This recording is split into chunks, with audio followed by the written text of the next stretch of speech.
Captain Minjun Park stood on the bridge of the rescue ship Aurora, watching the stars drift past through the viewing screen. His crew had been patrolling this sector for 3 months, without a single emergency call. That was good news for the galaxy, but it made his people restless. Humans were born to help others, and sitting idle felt wrong. The communication panel beeped suddenly. Lieutenant Yuki Tanaka straightened at her station, pressing her earpiece closer. Her face went pale as she listened to the incoming signal. "Captain," she called out, her voice tight with worry. "We're getting a distress call from the Zephyrian colony ship, Eternal Hope. They're carrying 50,000 refugees." Park moved to her station immediately. The Zephyrians rarely asked for help from anyone, especially not humans. Their military-focused culture saw asking for aid as weakness. If they were calling for rescue, the situation had to be desperate. "Put it on the main screen," Park ordered. The image that appeared made everyone on the bridge draw sharp breaths. The transmission showed chaos inside what looked like a massive ship. Families huddled together in corridors filled with smoke. Children cried while their parents tried to comfort them. Emergency lights flashed red, and people coughed as they breathed through makeshift masks. A Zephyrian officer appeared on screen, his usually proud features twisted with fear and exhaustion. "This is Ambassador Veltar of the colony ship Eternal Hope. We are carrying refugees from the plague world of Zephyr Prime. Our navigation systems have failed near the Crimson Nebula. Life support is failing.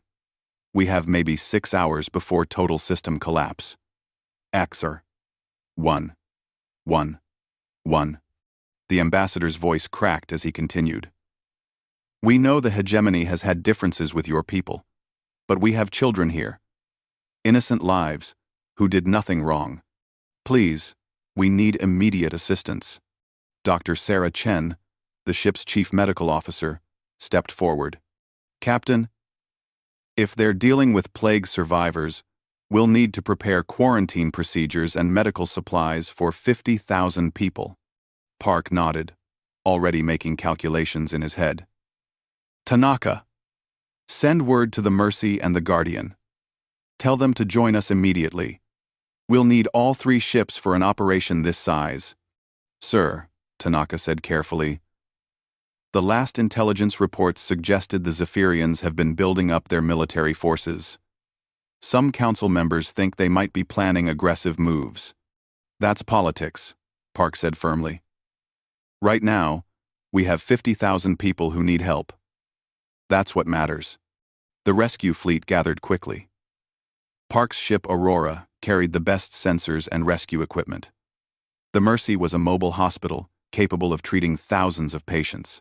The Guardian transported supplies and had the most powerful engines for towing damaged ships. Together, they represented humanity's commitment to helping anyone in need. As they traveled toward the nebula, Park reviewed everything he knew about Zephyrian culture. They were a proud warrior race who valued strength above all else. Their society was built around military hierarchy and conquest. Most other species gave them a wide berth, but humans had always tried to build bridges. "It's strange," Dr. Chen said, joining Park in his ready room.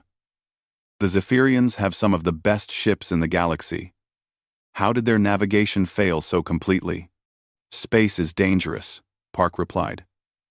"Even the best technology can fail at the worst times. That's why we do what we do." Chen nodded, but her expression remained troubled. "I've been studying the medical data they sent. The plague symptoms don't match anything in our databases. We might be looking at something completely new. Then we'll figure it out," Park said with confidence. "We always do. We. K." The journey to the Crimson Nebula took 18 hours. The nebula was a dangerous region filled with energy storms and sensor-blocking radiation. Ships that entered had to rely on short-range navigation and hope for the best. It was exactly the kind of place where a refugee ship might become lost. Lieutenant Tanaka had been studying the distress signal during the journey. Something about the technical specifications bothered her, but she couldn't put her finger on what. The signal was definitely from a Zephyrian ship, and the faces in the transmission looked genuinely frightened. Still, small details nagged at her. "Captain," she said as they approached the nebula's edge, "I'm detecting some unusual energy patterns ahead. The signal is getting stronger, but there are other signatures mixed in. Probably interference from the nebula," Park said. "Keep monitoring everything. The moment we lose long-range communication, we'll be on our own." The 3 human ships entered the swirling red clouds of the Crimson Nebula. Almost immediately, their sensor range dropped to a few thousand kilometers. Radio communication with Earth became impossible through the interference. They were alone in the dangerous cloud, following the distress beacon toward what they hoped would be a successful rescue. Dr. Chen prepared her medical teams for the worst. Plague victims would need immediate treatment, and 50,000 refugees would strain even their considerable resources. She had requested emergency medical supplies from 3 nearby systems, all scheduled to meet them at the rendezvous point. "There," called the navigation officer. "I'm picking up the colony ship on short-range sensors. It's big, Captain. Much bigger than our intelligence files suggested." On the screen, the outline of a massive ship appeared through the nebula's red glow. It looked like the Zephyrian ships in their databases, but the scale was enormous. This wasn't just a colony ship, it was practically a mobile city. That could explain how they're carrying so many people, Park mused. "Send a message. Tell them we're here to help." The response came immediately. Ambassador Veltar appeared again. But now he looked relieved. "Blessed be your arrival, humans. Our situation is worse than we reported. Please hurry." But as they moved closer, Lieutenant Tanaka's instruments began detecting something that made her blood run cold. The massive energy signatures she had noticed were not coming from the colony ship's failing systems. They were coming from dozens of other ships hidden in the nebula around them. "Captain," she said urgently, "I'm reading multiple large vessels surrounding our position. They're powering up weapons systems." Before Park could respond, the nebula around them lit up with the energy signatures of decloaking warships. Zephyrian battlecruisers appeared on all sides, their weapons trained on the 3 human rescue vessels. The colony ship's hull plates slid away, revealing the massive cannons of a military dreadnought. Ambassador Veltar's image appeared again, but now he was smiling coldly. "Thank you for coming so quickly. Humans, your predictable compassion has delivered you exactly where we wanted you." The trap had been perfect, and they had walked right into it. Captain Park stared at the screen in disbelief as Ambassador Veltar's true nature revealed itself. The desperate, frightened alien from the distress call had been replaced by someone cold and calculating. Behind him, Park could see Zephyrian military officers celebrating their successful trap. "Surprised, Captain Park?" Veltar asked with a cruel smile. "Your species has become far too predictable. Every time someone sends a distress call, humans come running like faithful pets. It was only a matter of time before someone used that weakness against you." The bridge crew of the Aurora sat in stunned silence. Around them, 24 Zephyrian warships held them in a perfect kill box. Their 3 rescue vessels were powerful, but they were built for saving lives, not fighting wars. Against this many military ships, they had no chance. "Those people in your transmission," Dr. Chen said over the communication link, her voice filled with anger. "The children, the families, were they real?" "Oh, they were real," Veltar said casually. "Political prisoners from worlds that opposed hegemony expansion. We needed authentic fear for the recording. Do not worry about them, they served their purpose and have been dealt with appropriately." The casual way he mentioned murdering innocent people sent a chill through every human on the bridge. Park forced himself to stay calm. His people were depending on him to find a way out of this situation. "What do you want?" Park asked. Commander Crix, a larger Zephyrian with military decorations covering his chest, stepped into view beside the ambassador. "We want your rescue technology, your supply networks, and your medical databases. Humans have built the most efficient emergency response system in the galaxy. We will take it and use it properly. Properly? Lieutenant Tanaka couldn't help but ask. For control. Crix explained matter-of-factly. Your people waste resources helping the weak survive. The natural order demands that the strong dominate, and the weak serve or die. By controlling rescue operations, we can decide which species live or die based on their usefulness to the hegemony. Park felt sick. The Zephyrians weren't just stealing their technology. They planned to turn humanity's greatest achievement into a weapon of oppression. You're talking about genocide, Dr. Chen said flatly. We are talking about efficiency, Veltar replied. Your soft hearts have disrupted the galaxy's natural balance for 50 years. Species that should have died from their own weakness have been kept alive by your interference. And if we refuse to cooperate? Park asked, though he already knew the answer. Then you die, Commander Crix said simply. But first, we will extract the information we need from your computer systems and any survivors we choose to keep alive for questioning. The Zephyrian boarding parties were already attaching to their ships. Park could hear the cutting tools working on the Aurora's hull. In minutes, they would be overwhelmed by superior numbers. Captain, came a whisper from Lieutenant Tanaka's station. She had activated a private channel that hopefully the Zephyrians couldn't monitor through the nebula interference. I managed to send a coded message before they jammed us. It's hidden in routine telemetry data. But Admiral Rodriguez will recognize the pattern. Park gave the slightest nod.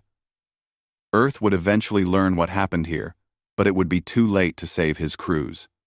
Still, the knowledge might prevent other rescuers from walking into similar traps. The first Zephyrian soldiers burst onto the bridge 20 minutes later. They moved with military precision, weapons ready, clearly expecting resistance. When the humans made no move to fight, the soldiers seemed almost disappointed. Secure all personnel? Commander Crix ordered as he entered behind his troops. Begin downloading their computer systems. I want navigation charts, supply depot locations, and communication protocols.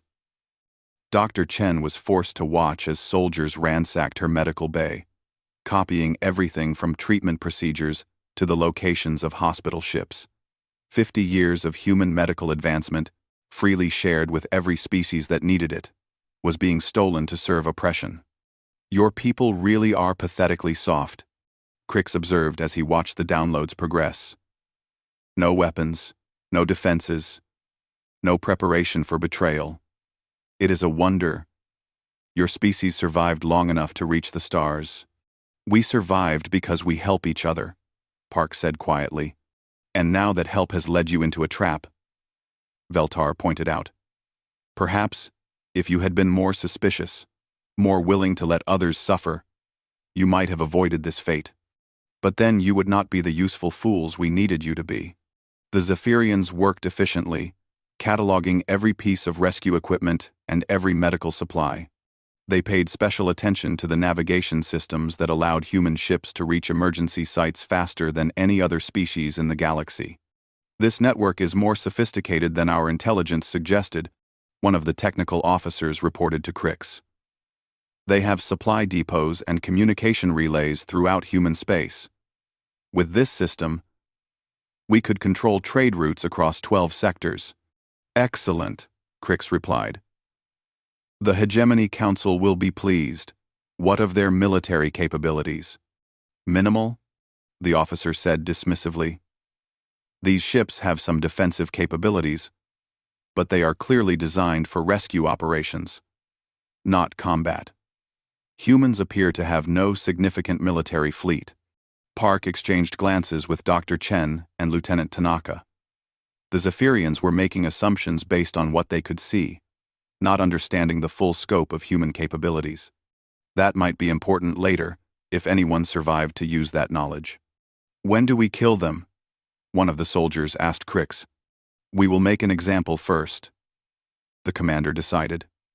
Tomorrow, We broadcast their execution across the galaxy. Let every species see what happens to those who rely on human weakness. It will discourage others from seeking aid and demonstrate hegemony strength. And the other human rescue operations? Veltar asked. Already being tracked, Crick said with satisfaction. We have identified 17 active rescue missions and 43 supply convoys. Once we demonstrate human vulnerability here, we will strike all of them simultaneously. The galaxy's rescue network will be destroyed in a single day. The captured humans listened in growing horror as the Zephyrians detailed their plans. It wasn't just about stealing technology, they intended to eliminate humanity's ability to help anyone, anywhere, ever again. Your Admiral Rodriguez will receive recordings of your deaths, Veltar informed Park conversationally. Along with our demands for the surrender of all remaining rescue vessels, she will have a choice. Give us control of your entire humanitarian fleet, or watch every human rescuer in the galaxy die slowly. Park closed his eyes, thinking of all the species that depended on human aid. Without their rescue network, disasters that could be prevented would become catastrophes. Medical emergencies would become plagues. The galaxy would become a much darker place. But something in Veltar's voice suggested he didn't really expect Admiral Rodriguez to surrender. The Zephyrians wanted to destroy human rescue operations completely. They believed that removing Earth's influence would allow stronger species like themselves to dominate without interference. As night fell in the nebula, the human crews were locked in holding areas, while Zephyrian soldiers prepared for the morning broadcast. Park lay on the cold floor of his cell, thinking about all the people his ships had saved over the years. If this was the end, at least they had made a difference. He just hoped Lieutenant Tanaka's message would somehow make it through. 3 days after the Aurora and her sister ships disappeared into the Crimson Nebula, Admiral Elena Rodriguez stood in the command center of Earth Fleet headquarters, staring at a data stream that made her blood run cold. Lieutenant Tanaka's hidden message had finally made it through the nebula's interference, buried in what looked like routine sensor telemetry. The code was one Rodriguez had helped design 20 years ago, a way for field commanders to report the unthinkable. She had never expected to see it used. Analysis confirms it, Admiral, reported her intelligence chief, Commander Williams. Park's entire rescue group walked into a carefully planned trap. The Zephyrians used fake distress calls to lure them in.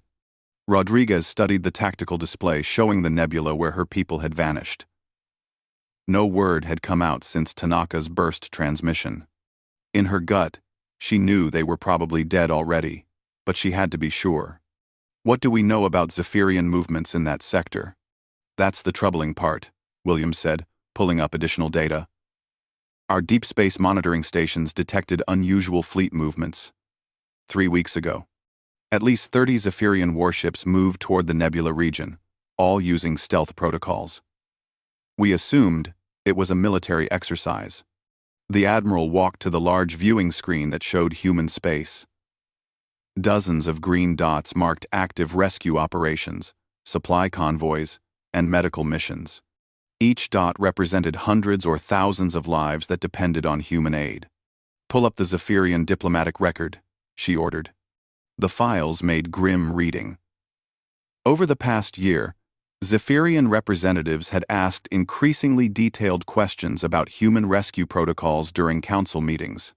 They had requested information about response times, supply chains, and coordination procedures, claiming they wanted to improve their own emergency services.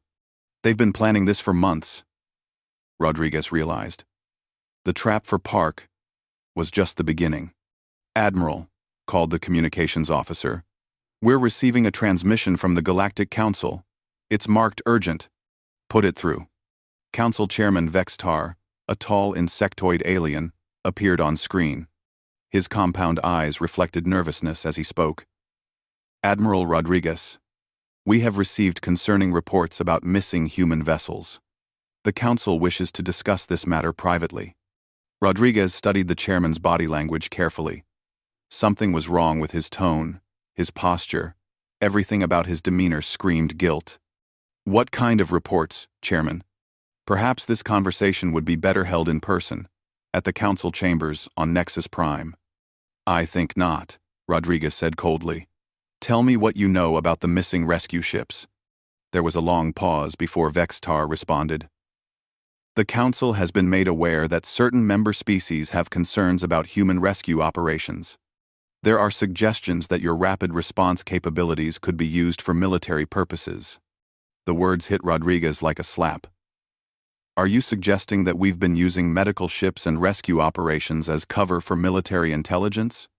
Not suggesting, Vextar said carefully. But some member species have raised questions about why humans can reach any point in the galaxy faster than anyone else. They wonder if this capability might have other uses. Rodriguez felt pieces clicking into place. How many council members knew about the Zephyrian operation? I cannot discuss internal council deliberations. How many? Rodriguez's voice could have cut steel. Vextar's silence was answer enough. The Council hadn't just failed to warn Earth about the trap, some of them had actively supported it. Ma'am, Commander Williams said urgently, we're detecting massive Zephyrian fleet movements throughout their territory. It looks like they're positioning for multiple simultaneous strikes. Rodriguez turned to study the tactical display.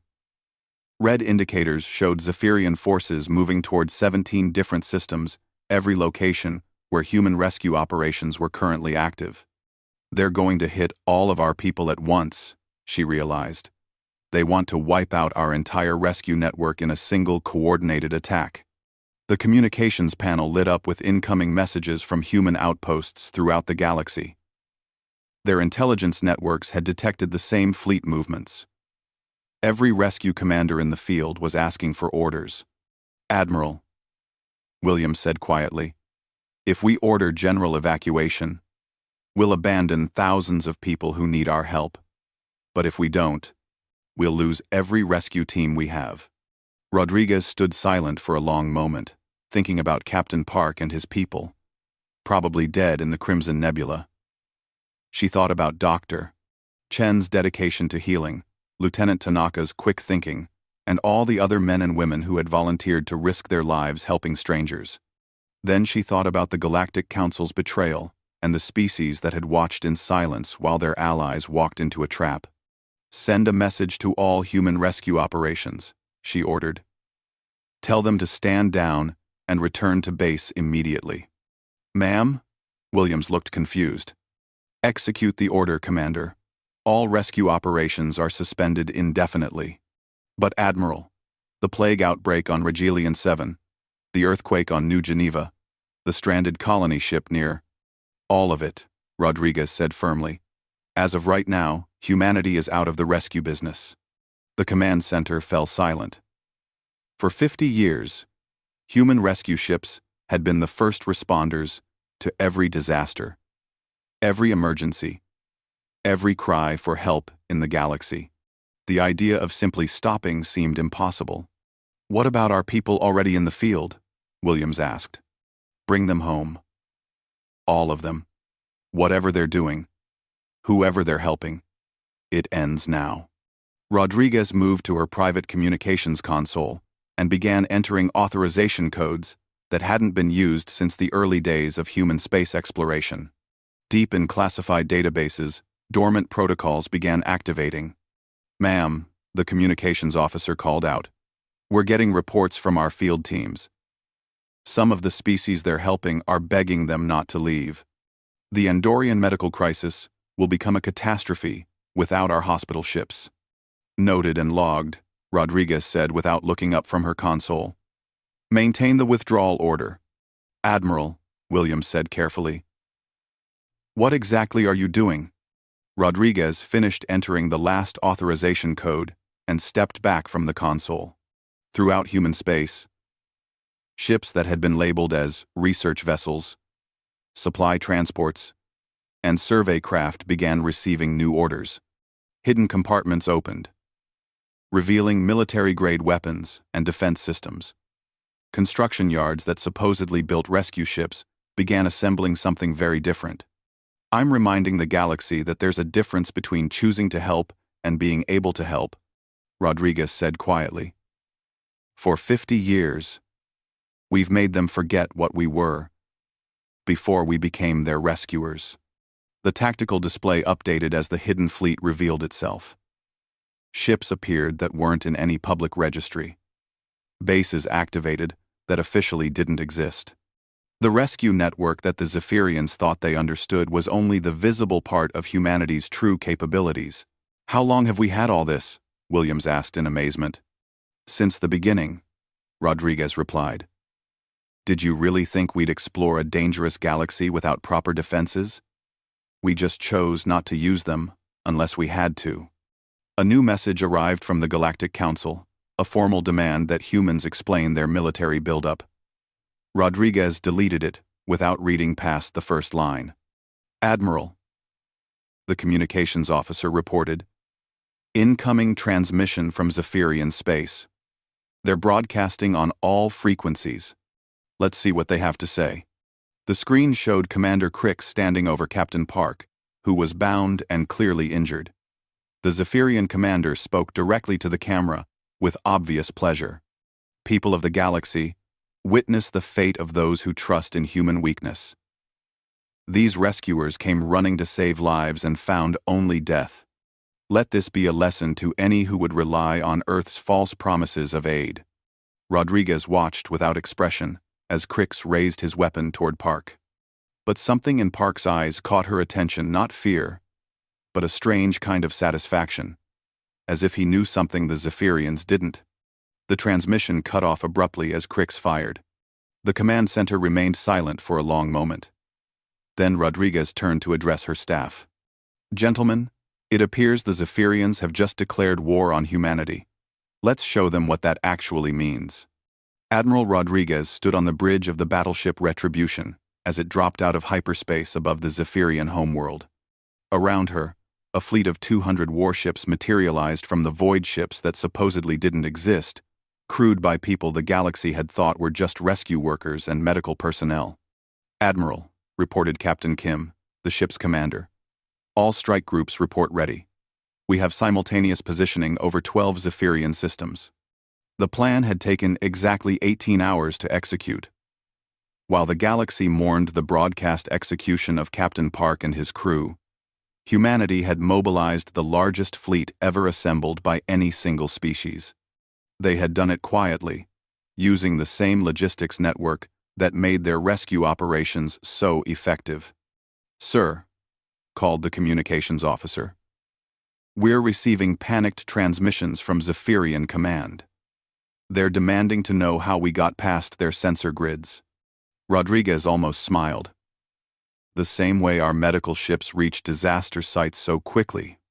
Lieutenant, when you can navigate anywhere in the galaxy within days, borders become somewhat meaningless.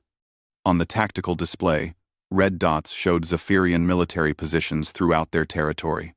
For months, they had prepared for a war of conquest, positioning fleets to strike human rescue operations and civilian targets. They had never considered that those same humans might strike back. Admiral, Kim reported. Our intelligence teams have located the Crimson Nebula facility. Thermal scans show the execution was staged.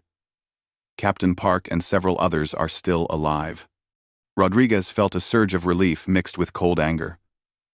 The Zephyrians had used fake executions as propaganda, keeping valuable prisoners alive for interrogation. It was a mistake they would regret. Launch the rescue operation, she ordered, and remind Commander Zhang that I want Ambassador Veltar and Commander Crix taken alive. As the rescue ships departed for the nebula, Rodriguez turned her attention to the broader situation.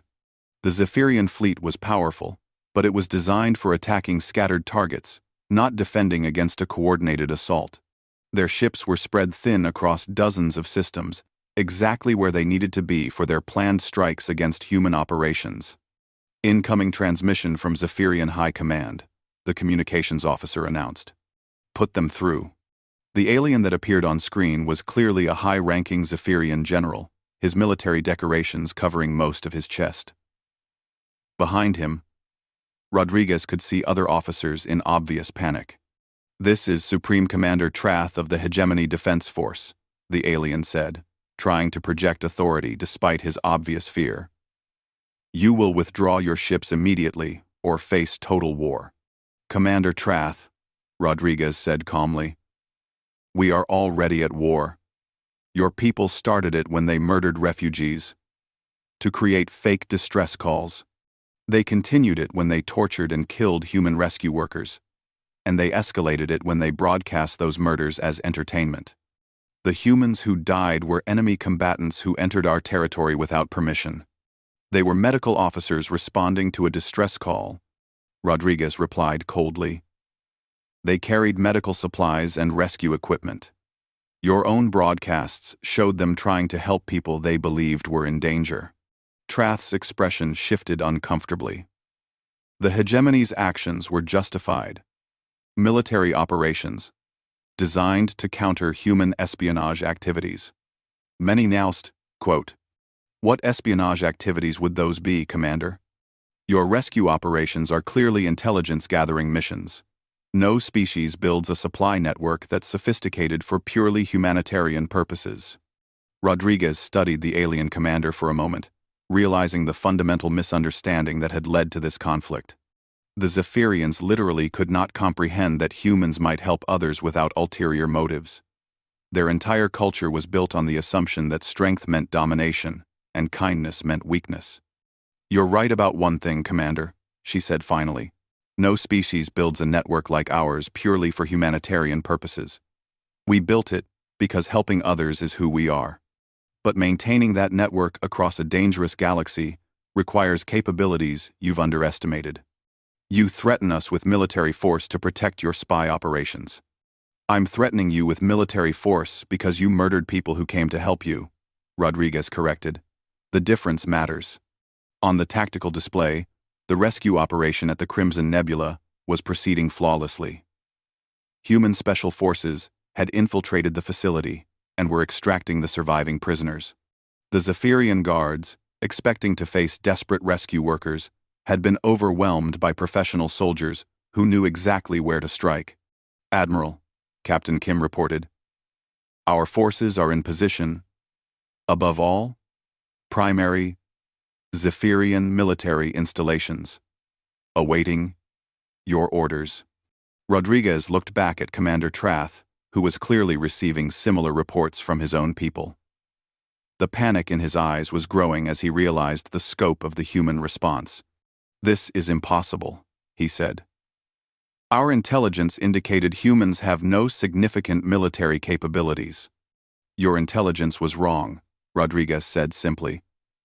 "We have had the ability to destroy your entire civilization since our first contact with your people 50 years ago.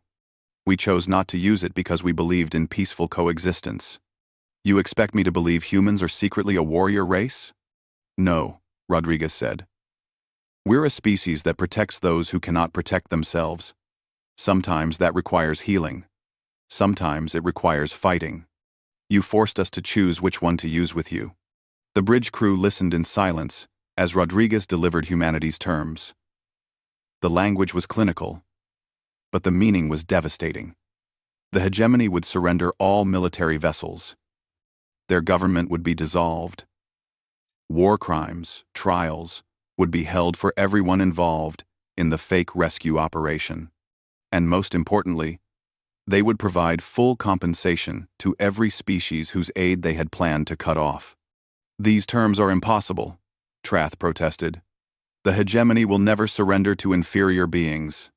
"The hegemony no longer has a choice in the matter," Rodriguez replied. "Your fleets are surrounded. Your communications are jammed. And your government facilities are targeted. You have 2 hours to comply, or we begin systematic destruction of your military infrastructure. You would not dare attack civilian populations."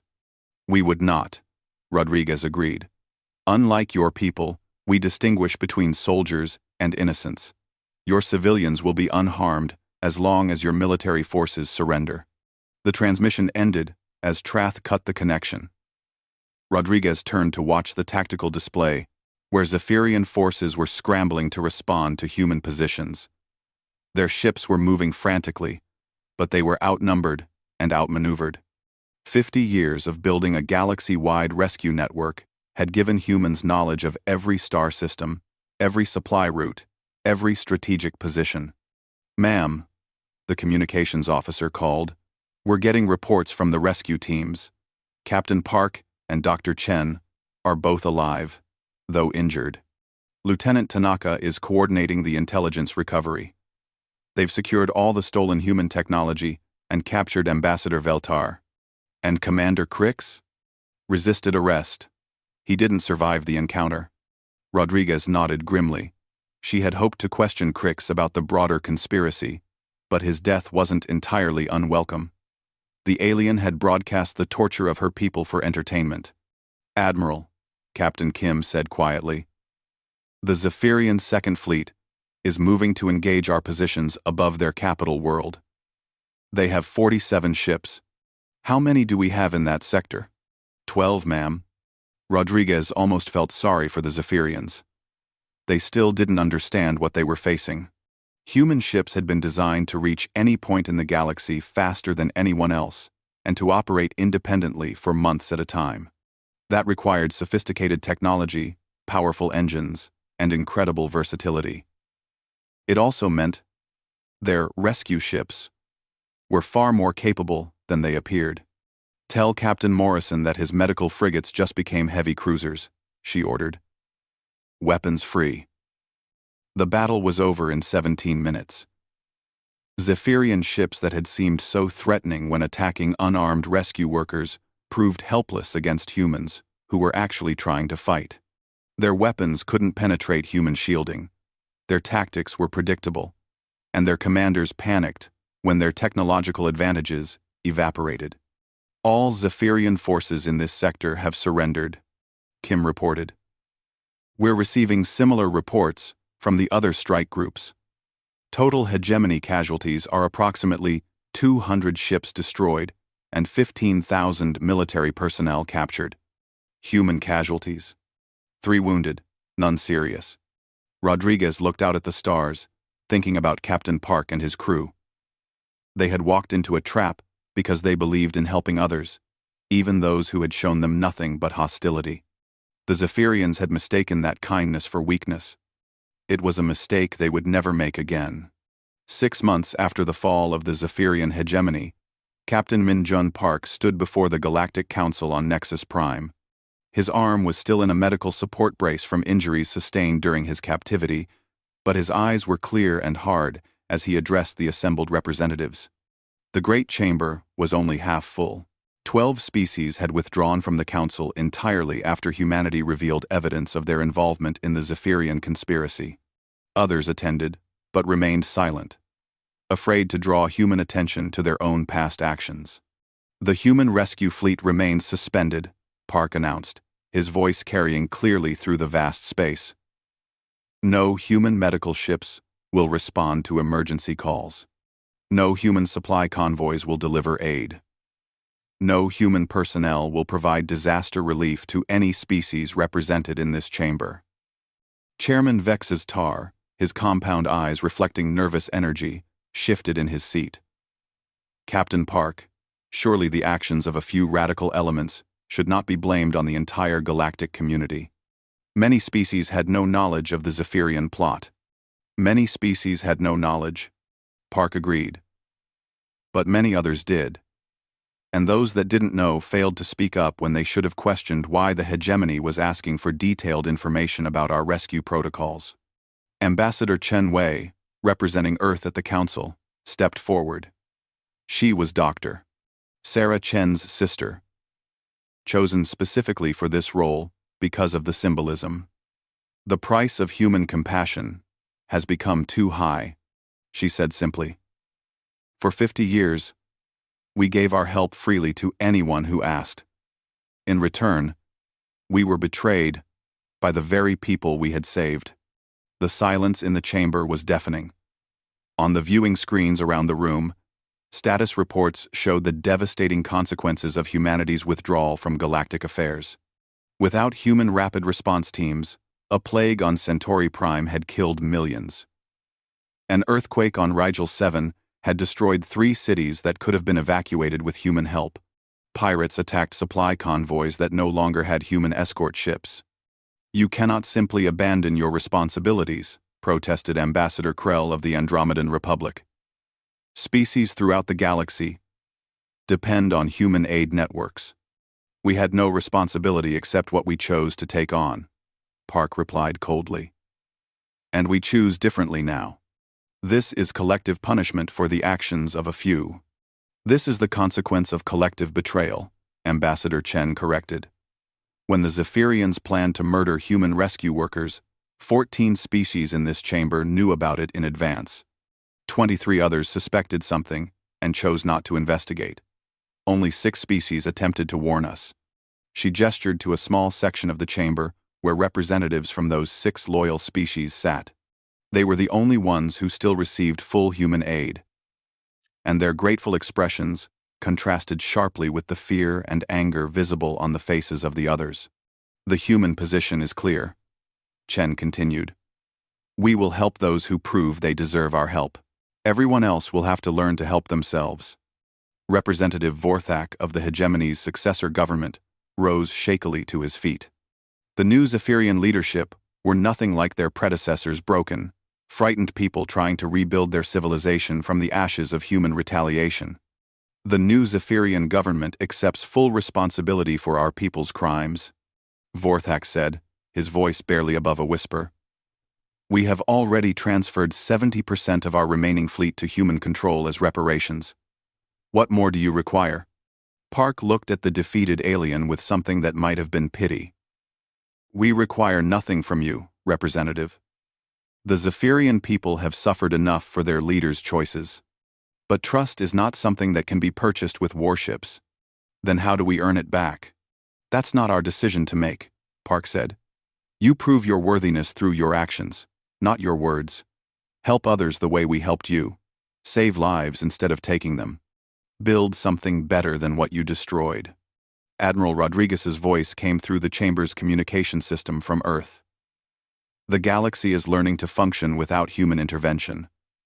Some are managing better than others. The Rigelian system has organized their own rescue services. The Andromedan Republic has started sharing medical technology. The Centauri Alliance has created early warning systems for natural disasters. She paused, letting the implications sink in. Others have seen increases in piracy, plague, and civil unrest. The difference appears to correlate directly with how much effort each species is putting into taking care of their neighbors instead of just themselves. Chairman Vexitar leaned forward desperately. Admiral, surely there must be some way to restore the old relationships. The galaxy needs human compassion. The galaxy needs compassion, Rodriguez agreed. It doesn't have to be human compassion. On the chamber's main display, a new report appeared. The Tau Cetian Confederation, one of the species that had remained loyal to humanity, had successfully evacuated 3 million people from a volcanic disaster zone using techniques learned from human rescue teams. They had saved everyone, including refugees from species that had betrayed Earth. That is what the galaxy needs, Park said, pointing to the display. People willing to help others even when those others haven't earned it. Even when those others have been enemies. The irony was not lost on the assembled delegates. The Tau Cetians were showing exactly the kind of compassion that had made humans vulnerable to betrayal in the first place. 6 months ago, Ambassador Chen said, a distress call would have brought human ships running to help anyone in need. Now, we evaluate each request carefully. We investigate the circumstances. We consider the political implications. We make sure it's not a trap. And people die while you investigate, accused Ambassador Krell. Yes, Chen said without emotion. They do. That's the price of your betrayal. When you teach helpers to be suspicious, help becomes slower and more conditional. An alert chimed softly in the chamber. A new emergency was developing somewhere in the galaxy the third this week that would have triggered immediate human response in the past. Park listened to the details with professional interest. A colony ship, with 30,000 people aboard, was experiencing catastrophic system failures near the Vega system. Their distress call was genuine. Their need was urgent, and without help, they would all die within hours. "The colonial ship belongs to the Altarian Collective," he announced to the chamber. "Their government voted to support the Zephyrian plot against human rescue operations." The Altarian representative turned pale. "Captain Park, please. Those are innocent civilians. They had nothing to do with government policy." "I know," Park said quietly. "But their government did. And governments represent their people's choices." He turned to leave the chamber, then paused. "The Aurora will respond to this emergency. Not because the Altarians deserve our help, but because 30,000 innocent people don't deserve to die for their leaders' mistakes." The relief in the chamber was palpable, but Park wasn't finished. "However," he continued, "this is the last time we will help the Altarian Collective. Their government has 1 month to demonstrate genuine commitment to helping other species before we write them off entirely. The same applies to every species represented here." As Park left the chamber, Ambassador Chen addressed the remaining delegates. "Humanity spent 50 years proving that we could be trusted to help anyone, anywhere, anytime. You spent 50 years taking that for granted. And when someone offered you profit from our destruction, too many of you were willing to look the other way." She gathered her materials, preparing to leave as well. "The galaxy is going to be a much darker place for a while. Species will die that could have been saved. Disasters will become catastrophes. Conflicts will escalate without human mediation. All of this is the price of the choice you made when you betrayed your rescuers." "How long?" Chairman Vextar asked desperately. "How long until humanity forgives us?" Chen paused at the chamber's exit. "That's the wrong question, Chairman. The right question is how long until you become the kind of people who would never make this choice again. Until you become species worth saving."